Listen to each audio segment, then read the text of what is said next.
6 समस्याएं क्या हैं जो हर पे लागू होती है, होलसेलर पे भी लागू होती है। एक सफल कपड़े का व्यापार करने के लिए कैसे आपको व्यवस्थित इन्वेंट्री मैनेजमेंट करना है। सीजनल ट्रेंड जल्दी जल्दी चेंज होता है, तो उस हिसाब से आपको प्लानिंग करनी है। रात्रि का भी टेस्ट मिल जाए, उसको छठ के लिए भी साड़ियाँ मिल जाए, उस पर थोड़ा सा डिस्काउंट लगा के या प्रोत्साहन देके या लालच देके उसको स्टॉक को निकालने के लिए प्रयास करें। अगर आप सही लॉजिस्टिक्स, सही ट्रांसपोर्टेशन से माल नहीं मंगा रहे हैं तो माल आपको डैमेज होने का खतरा होता है। तो आपको कपड़े में हमेशा ये बात देखनी पड़ेगी कि बदलते ट्रेंड के साथ आपको हमेशा नया नया फैशन के हिसाब से नया नया कपड़ा, नई नई डिजाइनें, नए नए चेंजेस करते ही रहने पड़ेंगे। मार्ट में भी हम काफ़ी कस्टमर्स को ये सिखाते हैं कि आपको कैसे मैनेजमेंट करना चाहिए, उनसे काउंसलिंग करते हैं।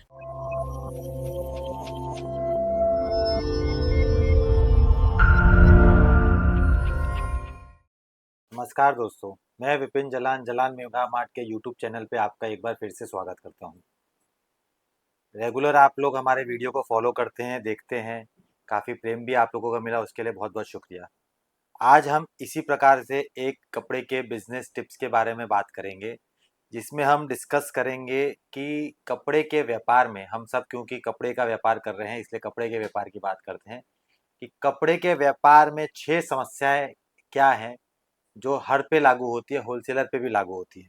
हाँ तो दोस्तों, इन 6 समस्याओं को बारे में जानने के लिए और इनका उपाय जानने के लिए आप ये वीडियो को लास्ट तक ज़रूर देखें, जिससे आपको पूरी डिटेल पता चल जाएगी क्या क्या समस्याएं और उनके हल क्या क्या हैं।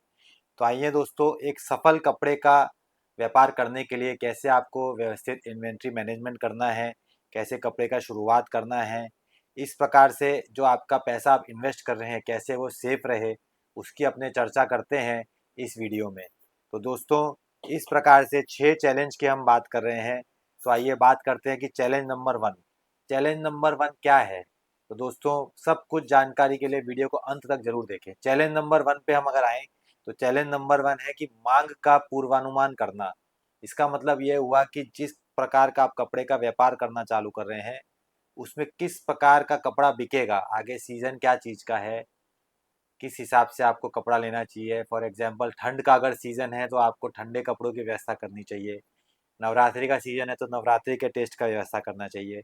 इस प्रकार बदलते फैशन ट्रेंड के अनुसार आपको ये प्री अनुमान लगाना पड़ेगा, पूर्व अनुमान लगाना पड़ेगा कि आगे का सीज़न क्या है और इस हिसाब से हम को क्या कपड़ा खरीदना चाहिए।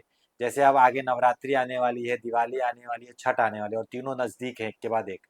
उसके बाद लगन है चालू नवंबर से, तो चारों सीज़न एक के बाद एक पैक है। तो आपको अब जो खरीदी करनी है इस पे इस बात का विशेष ध्यान रखना है कि इन चारों सीज़न का माल आप निश्चित ढंग से अपने यहाँ रखें।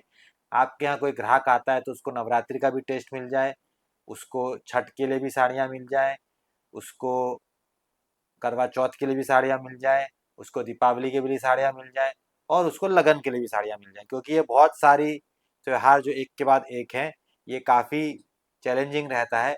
तो इसको लेकिन आपको पूर्वानुमान लगेगा और प्लानिंग अगर आप कर पाएंगे तो इस ढंग का इन्वेंट्री स्टॉक आप मेंटेन कर पाएंगे। तो दोस्तों, ये था अपना प्रॉब्लम नंबर 1 और उसका साथ साथ में सॉल्यूशन कि आप थोड़ा सा प्लानिंग करिए और उस हिसाब से अपना स्टॉक करिए। दूसरा, अपने को क्या चीज़ क्वेश्चन आता है या चैलेंज आता है, सीजनल ट्रेंड्स होता है। जैसे ये पहले क्वेश्चन से रिलेटेड ही है।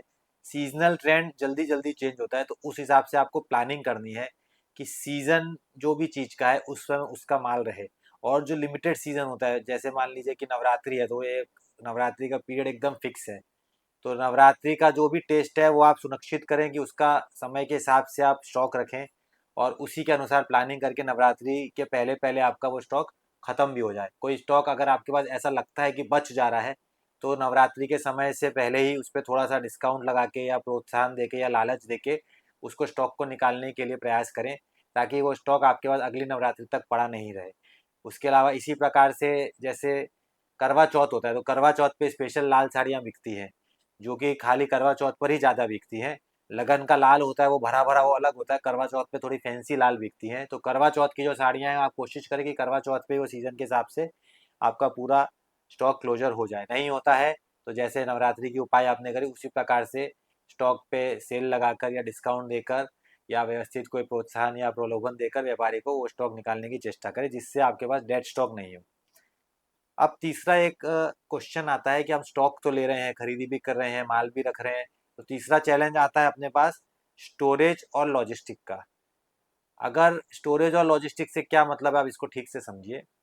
अगर आप सही लॉजिस्टिक, सही ट्रांसपोर्टेशन से माल नहीं मंगा रहे हैं तो माल आपको डैमेज होने का खतरा होता है।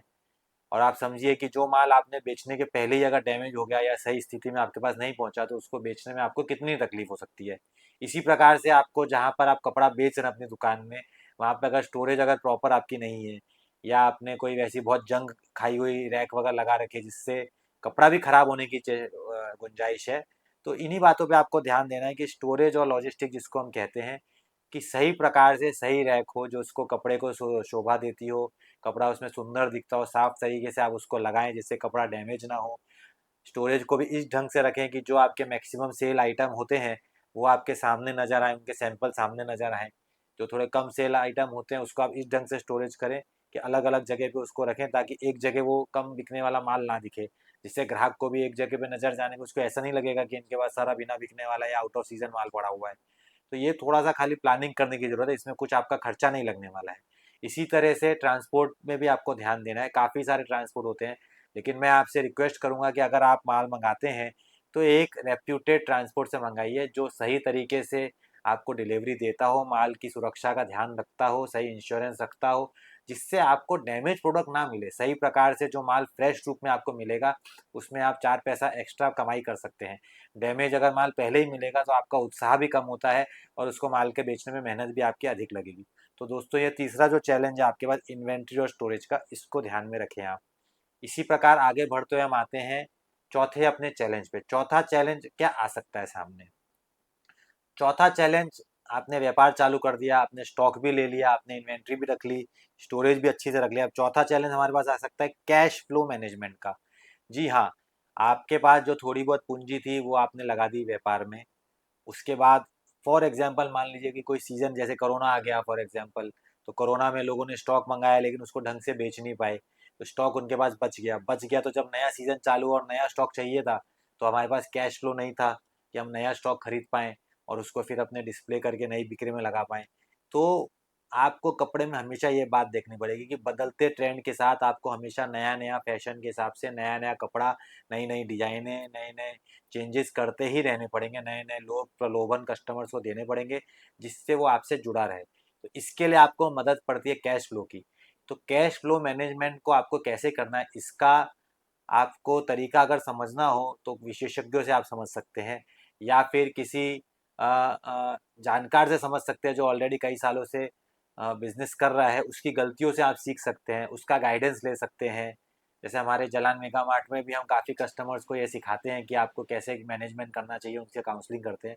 तो कैश फ्लो मैनेजमेंट में आपको ये ध्यान रखना चाहिए कि आपको हमेशा थोड़ा कैश अपने पास इस ढंग से मैनेज करना पड़ेगा कि आप नया प्रोडक्ट हर समय खरीदने की पोजीशन में रहें।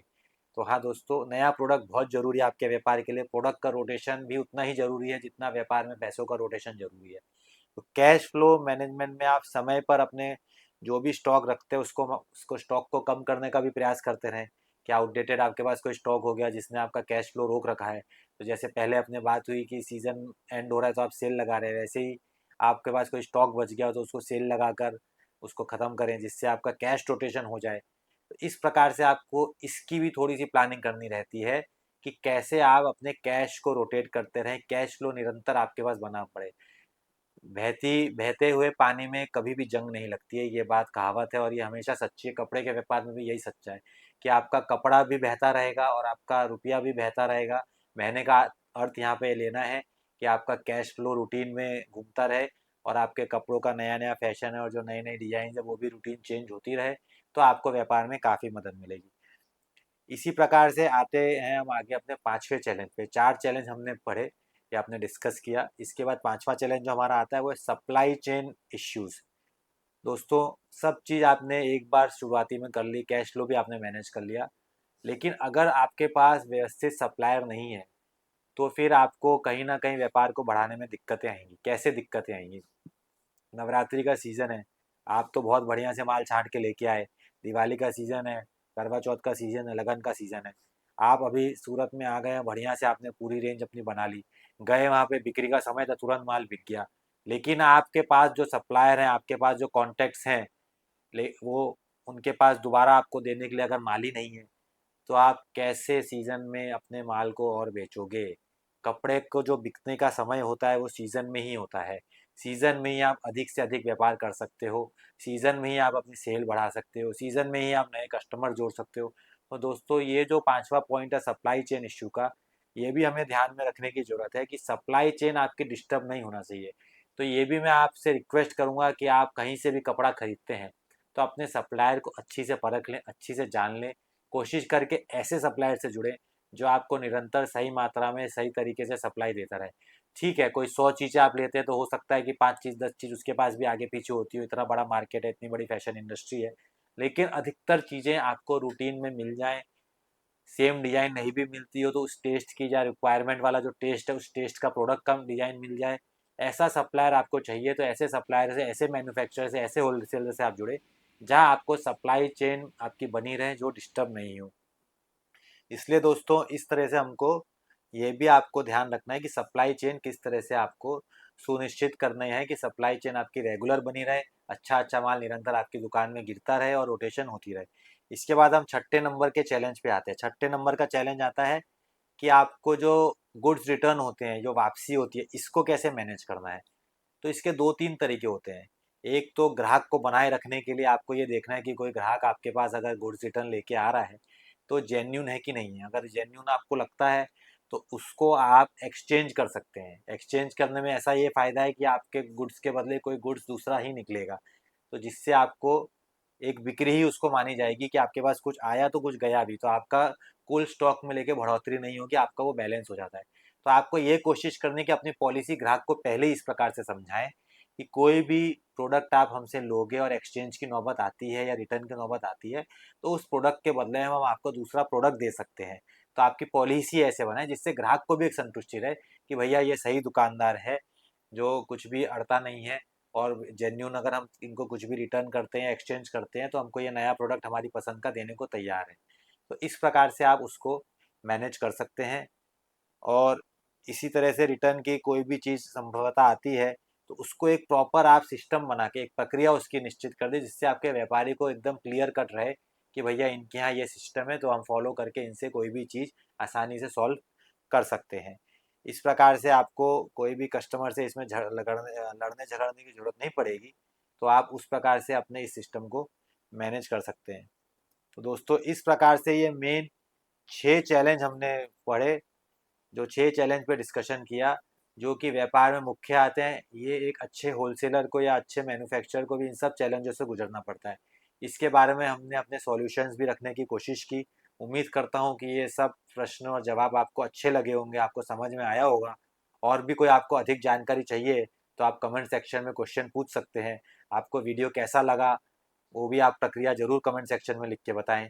किस प्रकार के वीडियो आप आगे देखना चाहते हैं, किस प्रकार के विषय के बारे में जानकारी चाहते हैं, कपड़ों के किस व्यापार से आप जुड़ना चाहते हैं, उस विषय में भी हमसे ज़रूर पूछें। तो दोस्तों आपसे आप आज्ञा लेता हूँ, अगले वीडियो का इंतजार ज़रूर करें। जलान मेगा मार्ट से हमें जुड़े रहें, हमेशा जुड़े रहें। धन्यवाद।